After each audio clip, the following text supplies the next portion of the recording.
Bismillahirrahmanirrahim. Assalamualaikum warahmatullahi wabarakatuh. Waalaikumsalam Alhamdulillah, Waalaikumsalam alhamdulillah.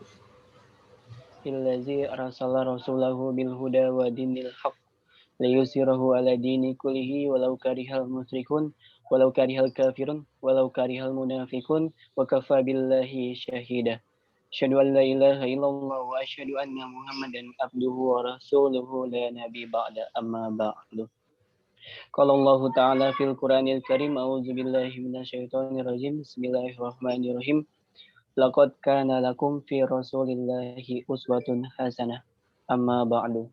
Oke, baik. Kami dari kelompok 2 yang ingin mempresentasikan tentang kepemimpinan pada masa Khulafaur Rasyidin. Kami beranggotakan Alifia,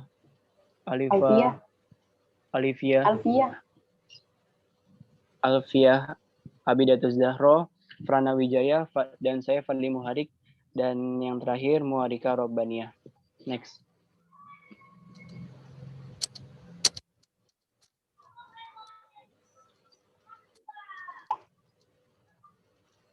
Kepemimpinan Khulafaur Rasyidin. Siapa sih Khulafaur Rasyidin itu? Khulafa, bentuk jamak dari khalifah, artinya pengganti. Sedangkan kata Rasyid atau Ar-Rasyidin artinya mendapat petunjuk. Jadi arti Khulafaur Rasyidin menurut bahasa adalah orang yang ditunjuk sebagai pengganti, pemimpin atau pengusaha yang selalu mendapat petunjuk dari Allah Subhanahu wa taala. Dan Khulafaur Rasyidin ini ada 4. Yang pertama Abu Bakar, Umar bin Khattab, Utsman bin Affan, dan Ali bin Abi Thalib. Next. Yang pertama adalah Abu Bakar As-Siddiq yang akan menjelaskan tentang biografi dan kepemimpinannya. Kalau kita melihat dari sejarahnya, Abu Bakar As-Siddiq adalah nama lengkapnya adalah Abdullah bin Abi Kufati At-Tamimi pada zaman sebelum Islam. Ia bernama Abdul Ka'bah, kemudian oleh Nabi Muhammad diganti dengan Abdullah. Ia dijuluki pula dengan Abu Bakar sebagai nama pelopor pagi hari, sehingga nama ini yang banyak digunakan karena ia menjadi pelopor masuk Islam saat masyarakat Mekah masih dalam kegelapan atau jahiliyah. Gelar As-Siddiq diperolehnya karena ia segera membenarkan Nabi Muhammad. Contohnya ketika pada masa Isra dan Mi'raj gitu. Ketika pada masa Isra dan Mi'raj, masyarakat Mekah tidak percaya dengan Isra Mi'rajnya atau perjalanan Nabi Muhammad dari Masjidil Aqsa ke Sidratul Muntaha. Namun Abu Bakar adalah salah satu orang yang satu-satunya percaya pada Nabi Muhammad gitu. Makanya diberi gelar As-Siddiq sebagai orang yang selalu membenarkan Nabi. Abu Bakar adalah pilihan. Lanjut, kepemimpinan Abu Bakar As-Siddiq. Yang pertama, Abu Bakar menjadi khalifah. Abu Bakar khalifah Islam yang pertama dan orang yang paling terpercaya serta pembantu Nabi Muhammad yang sangat setia. Abu Bakar menjadi khalifah hanya dalam 2 tahun atau zaman 632 Hijriah sampai zaman 634 Hijriah. Pada tahun 634 Masehi, ia meninggal dunia. Kekuasaan yang dijalankan pada masa Khalifah Abu Bakar, sebagaimana pada masa Rasulullah, bersifat sentral. Kekuasaannya legislatif, eksekutif, dan yudikatif terpusat di tangan Khalifah. Selain menjalankan roda kepemimpinan, Khalifah juga melaksanakan hukum. Meskipun demikian, seperti juga Nabi Muhammad, Abu Bakar selalu mengajak sahabat-sahabat besarnya bermusyawarah. Jadi Abu Bakar ketika pada masa kepemimpinan khalifahnya ini mirip tampuk kepemimpinannya dengan Nabi Muhammad gitu. Next. Dakwah pada masa Abu Bakar As-Siddiq. Memerangi kaum yang murtad dari agama Islam karena ia mengikuti nabi palsu yang kita kenal ya, Musailamah Al-Kadzab, yang dia adalah sesosok nabi yang mengaku-ngaku gitu. Akhirnya pada masa kepemimpinan Abu Bakar As-Siddiq diperangi lah, dan Muslimah akhirnya tumbang gitu. Karena nabi yang kita percaya adalah nabi terakhir, yaitu ya Nabi Muhammad, nggak ada lagi nabi-nabi selainnya gitu. Yang nomor dua, selain menghadapi rongrongan dari dalam Islam sendiri, Abu Bakar juga melakukan ekspansi wilayah keluar daerah, diantaranya hingga mencapai Basrah, Qatar, Kuwait, dan Irak. Bahkan hingga daerah kekaisaran Romawi yang meliputi Mesir, Syria, dan Palestina. Yang ketiga, gerakan dakwah yang paling menonjol pada masa Khalifah Abu Bakar ialah pengumpulan Al-Quran. Alasan utama dikumpulkannya Al-Quran ialah rasa kekhawatiran seorang Umar bin Khattab terhadap masa depan Islam. Jika kadar intinya yang menjaga Islam dengan Al-Quran gugur satu persatu di medan perang. Jadi pada masa itu tuh para sahabat tuh khawatir gitu, karena yang hafal Al-Quran takutnya tumbang dalam medan peperangan. Alhasil dituliskanlah Al-Quran pada masa itu. Next. Lanjutannya, kemajuan kebudayaan Islam pada masa kekhalifahan Abu Bakar. Satu, penyebaran dan kekuasaan Islam. Islam pada hakikatnya adalah agama dakwah, artinya agama yang harus dikembangkan dan didakwahkan. Pada tahap pertama, Abu Bakar terlebih dahulu menaklukkan Persia pada bulan Muharram. Dan pada tahap kedua, Abu Bakar berupaya menaklukkan kerajaan Romawi dengan membentuk 4 barisan pasukan. Yang kedua, poin kedua, peradaban Islam. Bentuk peradaban Islam yang paling besar dan luar biasa dan merupakan suatu kerja besar yang dilakukan pada masa pemerintahan Abu Bakar adalah penghimpunan Al-Quran. Abu Bakar As-Siddiq yang memerintahkan kepada Zaid bin Sabit untuk menghimpun Al-Quran dari pelepah kurma, kulit binatang, dan dari hafalan kaum muslimin. Kalau melihat dari kepemimpinan Abu Bakar ini, kita sangat ini sekali ya, takjub sekali gitu. Karena beliaulah salah satu orang yang dakwanya itu benar-benar, kepemimpinannya itu benar-benar mirip banget sama Nabi Muhammad. Dan kalau kita mendengar hadis Nabi Muhammad, kata Nabi Muhammad itu, seandainya Abu Bakar ditimbang amal kebaikannya dengan satu penduduk kota Mekah, maka yang paling berat adalah Abu Bakar As-Siddiq. Gitu. Betapa sangat menakjubkan sekali gitu, karena beliau adalah salah satu sesosok as-sabiqun al-awwalun, sesosok sahabat yang pertama dalam masuk Islam dan sahabat yang paling berpengaruh dalam Islam gitu. Next, selanjutnya akan dijelaskan oleh teman saya. Okay. Selanjutnya yaitu ada biografi dan kepemimpinan Umar bin Khattab. Nah, nama lengkap Umar bin Khattab adalah Umar bin Abdul Uzza bin Rabah bin Abdullah bin Qurrazah bin Adi bin Ka'ab bin Lu'ay yang dilahirkan di kota Mekah. Umar bin Khattab ini lahir 13 tahun setelah kelahiran Nabi Muhammad SAW. Ia tumbuh dan berkembang menguli anak-anak Quraisy lainnya karena Umar termasuk orang yang pandai, yang rajin belajar, dan mempunyai semangat yang tinggi. Dari kecil, Umar bin Khattab ini dididik menjadi seseorang yang berwibawa, sosok yang mempunyai keberanian dan menjadi seseorang yang tidak segan dalam melakukan kebenaran dan menyatakan kebenaran. Pengangkatan Umar bin Khattab masuk Islam sebab dari doa Rasulullah yang berbunyi, "Ya Allah, muliakanlah Islam dengan orang yang paling engkau cintai dari kedua orang ini, dengan Abu Jahal bin Hisham atau dengan Umar bin Khattab." Hadis riwayat At-Tirmidzi. Doa Rasulullah inilah yang menjadi faktor utama Umar bin Khattab masuk Islam. Dakwah Islam menjadi semakin kuat setelah Umar bin Khattab ini masuk Islam. Islamnya Umar bin Khattab adalah suatu kemenangan, hijrahnya adalah suatu rahmat. Demikianlah sebuah riwayat dari Abdullah bin Mas'ud. Adalah riwayat ini mengisyaratkan pengaruh besar Umar bin Khattab pada perkembangan dakwah Islam. Umar bin Khattab ini menjadi khalifah selama 11 tahun. Ketika Abu Bakar menderita sakit, beliau mengumpulkan beberapa orang pemuka sahabat. Para sahabat bermusyawarah, namun tidak ada satupun sahabat yang bersedia untuk melanjutkan kepemimpinannya. dan pada akhirnya mengembalikan sepenuhnya kepada Abu Bakar. Kemudian Abu Bakar ini memanggil para sahabatnya. Mereka pun sependapat bahwa Abu Bakarlah orang yang sangat pantas untuk menggantikan menjadi khalifah selanjutnya.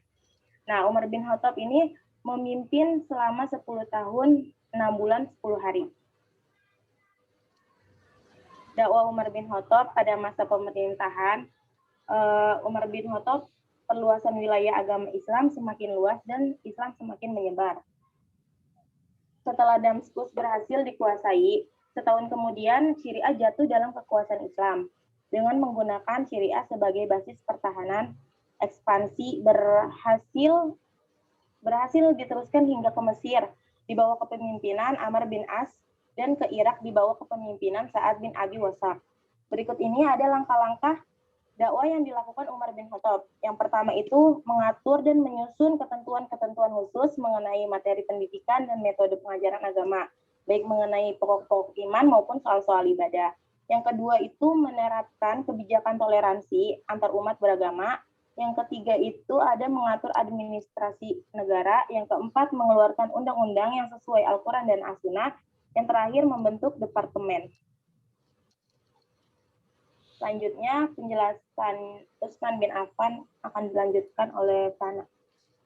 Utsman bin Affan ini merupakan sahabat Rasulullah. Nama lengkapnya adalah Utsman bin Affan bin As bin Umayyah bin Abdi Syams bin Manaf. Lahir di kota Mekah 5 tahun setelah tahun gajah. Terdapat pendapat lain yang mengatakan Utsman lahir di Taif. Usia Utsman 5 tahun lebih muda dari Rasulullah SAW. Jadi Utsman bin Affan ini terkenal di kabilahnya. Hartawan, sosok yang pemalu, halus, sopan dalam tutur bahasanya, dicintai dan sangat dihormati oleh kaumnya. Utsman juga sangat memelihara pandangannya. Ia juga merupakan seorang yang rajin dan pandai. Utsman bin Affan ini menekuni di dunia perdagangan yang diwarisi dari ayahnya, sehingga pada saat itu hartanya dapat berkembang yang menjadi hartawan. Utsman bin Affan ini terkenal sebagai sahabat yang sangat dermawan. Pada peristiwa Perang Tabuk pada waktu itu, umat Islam kekurangan dana dan sangat membutuhkan biaya untuk mencukupi perlengkapan dan kebutuhan untuk berperang. Utsman bin Affan pada saat itu menyumbangkan 940 ekor unta dan 60 ekor kuda untuk menggenapi jumlah 1000. Utsman juga menyumbangkan 10.000 dinar untuk membiayai pasukan muslim dalam perang Tabuk, yang berarti pasukan dalam kesusahan. Selanjutnya itu adalah pengangkatan Utsman bin Affan. Jadi setelah kepemimpinan Umar bin Khattab, lalu Umar bin Khattab ini memilih 6 orang sahabat Rasulullah SAW yang kesemuanya pantas untuk menjadi pemimpin, dikumpulkan dalam satu tempat. 6 orang sahabat itu adalah Ali bin Abi Thalib, Utsman bin Affan, Abdurrahman bin Auf, Sa'ad bin Abi Waqqas, Zubair bin Awam, dan Talhah bin Ubaidillah. Jadi pada saat pengangkatan Umar ini, 6 orang sahabat ini bermusyawarah. Akhirnya terpilihlah salah satu dari 6 sahabat, yaitu Utsman bin Affan sebagai khalifah selanjutnya setelah Umar bin Khattab. Utsman dibaiat menjadi khalifah pada hari Senin 28 Zulhijjah tahun 23 Hijriah. Dan Utsman bin Affan ini menjadi khalifah selama kurang lebih 12 tahun. Selanjutnya ini adalah dakwah Utsman bin Affan. Yang pertama itu menghabiskan para pemberontak dan pendurhakan. Jadi setelah diangkatnya Utsman menjadi khalifah, lalu Utsman bin Affan berdakwah, yaitu Utsman ini begitu kukuh, sabar dan tabah dalam upaya menegakkan hukum-hukum Allah. Terlihat ketika Utsman menghadapi situasi yang sangat gawat umat Islam akibat pemberontakan dan rencana pembunuhan atas dirinya.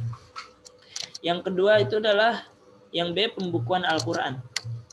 Jadi karena terjadinya ada peperangan, yaitu yang perang Yamamah yang terjadi pada tahun 12 Hijriah, Dan peperangan ini banyak melibatkan sahabat dan para penghafal Quran.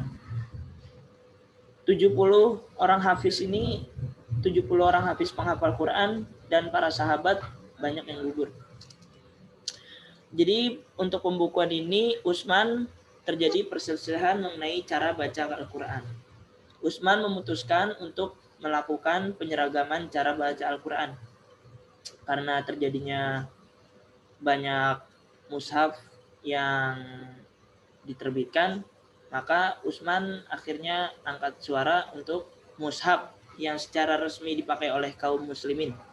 Jadi mushaf yang dipakai oleh kaum muslimin ini adalah dikenal dengan nama mushaf Utsmani, agar terhindar dari perselisihan cara membaca Al-Quran mushaf yang bukan buatan asli dari Utsman dibakar. Jadi yang bukan buatan dari Utsman asli itu, bukan mushaf Utsmani, itu dibakar untuk menghindari perselisihan. Yang C itu perluasan wilayah. Untuk meluaskan wilayah dan dakwah Islam karena masih banyak penyembah berhala daerah-daerah strategis yang sudah dikuasai Islam ini seperti Mesir, Irak, terus dikembangkan dengan melakukan ekspedisi-ekspedisi yang tersusun secara cermat oleh Utsman. Banyak wilayah yang berhasil dikuasai. Selanjutnya Ali bin Abi Thalib yang akan dijelaskan oleh saudari Muharrika. Ali bin Abi Thalib, biografi dan kepemimpinannya.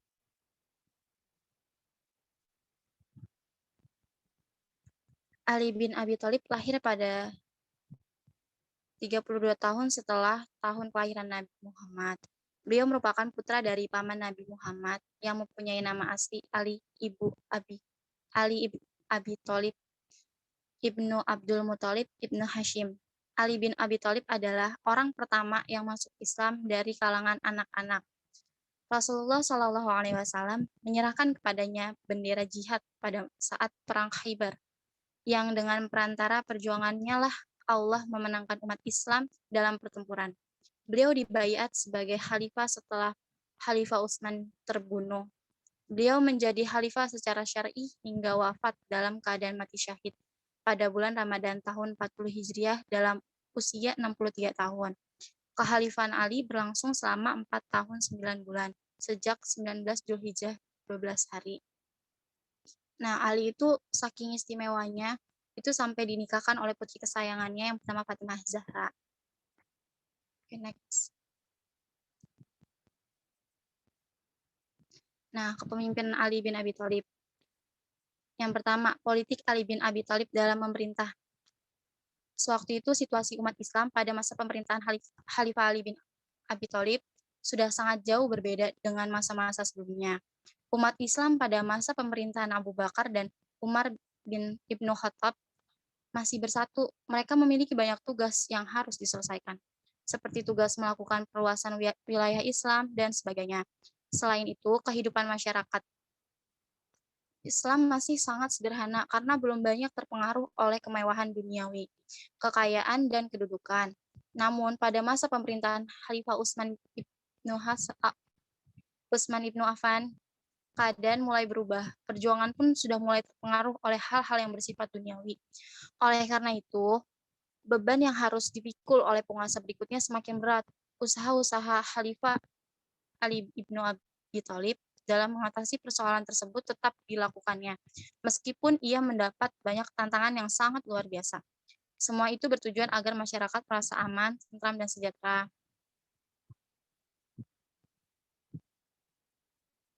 Nah, usaha-usaha yang dilakukan Ali diantaranya, yang pertama itu memecat kepala-kepala daerah angkatan Utsman, karena menurutnya pengamatan Ali bin Abi Thalib, para gubernur inilah yang menyebabkan timbulnya berbagai gerakan pemberontakan terhadap pemerintahan Khalifah Utsman ibnu Affan.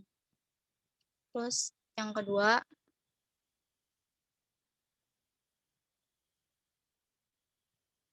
menarik kembali tanah milik negara.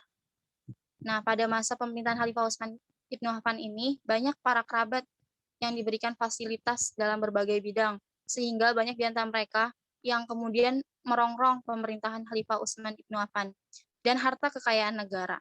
Oleh karena itu, setelah Ali bin Abi Thalib sah menjadi khalifah, Ali mengambil tanah-tanah yang dibagi-bagikan Utsman kepada famili-famili dan kaum kerabatnya tanpa jalan yang sah. Demikian juga hibah atau pemberian Utsman kepada siapapun yang tiada beralasan diambil lagi sama Ali bin Abi Thalib. Terus yang ketiga itu membenahi keuangan negara atau Baitul Mal. Setelah mengganti pejabatan negara yang kurang cakap, kemudian Ali bin Abi Thalib ini menyita harta para pejabat tersebut yang diperoleh secara tidak benar. Harta tersebut kemudian disimpan di Baitul Mal dan digunakan untuk kesejahteraan rakyat. Next. Nah, jadi kesimpulannya dari dakwah Khulafaur Rasyidin itu yang Abu Bakar Asy-Siddiq sebagai khalifah dari 11 sampai 13 Hijriah merupakan awal terbentuknya pemerintahan model khilafah dalam sejarah Islam yang berpusat di Madinah. Nah, setinggal Abu Bakar Siddiq itu kan langsung dilanjuti oleh Umar bin Al-Khattab yang mendapatkan kepercayaan sebagai khalifah kedua. Tampilnya Umar sebagai khalifah kedua pada tahun 13 sampai 23 Hijriah. Tidak melalui pemilihan dalam satu forum musyawarah terbuka, tetapi melalui menunjuk atau wasiat oleh pendahulunya. Nah, sementara itu Utsman bin Affan menjadi khalifah ketiga pada tahun 23 sampai 35 Hijriah yang dipilih oleh sekelompok orang yang terdiri dari 6 orang yang ditentukan Umar sebelum wafat. Pasca wafatnya Umar, ke-6 orang tersebut berkumpul untuk bermusyawarah nih. Atas inisiatif Abdurrahman bin Auf, terjadilah permusyawaratan yang akhirnya sepakat memilih Utsman bin Affan sebagai pengganti Umar bin Khattab dengan pertimbangan lebih tua dan lebih lunak sifatnya. Nah, pasca pembunuhan Utsman oleh para pemberontak, dilanjutkan lagi oleh Ali bin Abi Thalib, yang dimana beliau diangkat menjadi khalifah melalui pemilihan juga. Tetapi proses pemilihan itu menurut Munawir Syazali jauh dari sempurna. Semasa kepemimpinan Ali memerintah selama 5 tahun, di mana dari tahun 35 sampai 40 Hijriah, dan di akhir kepemimpinannya ia pun terbunuh oleh para pemberontak juga seperti Utsman.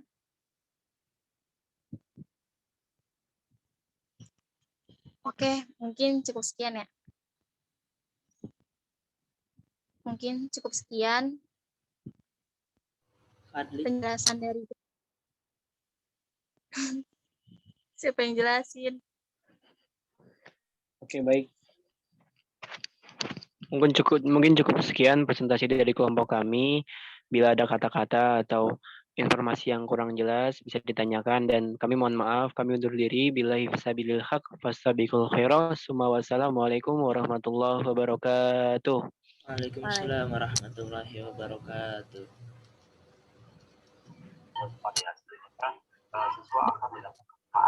Ya, ya Prana.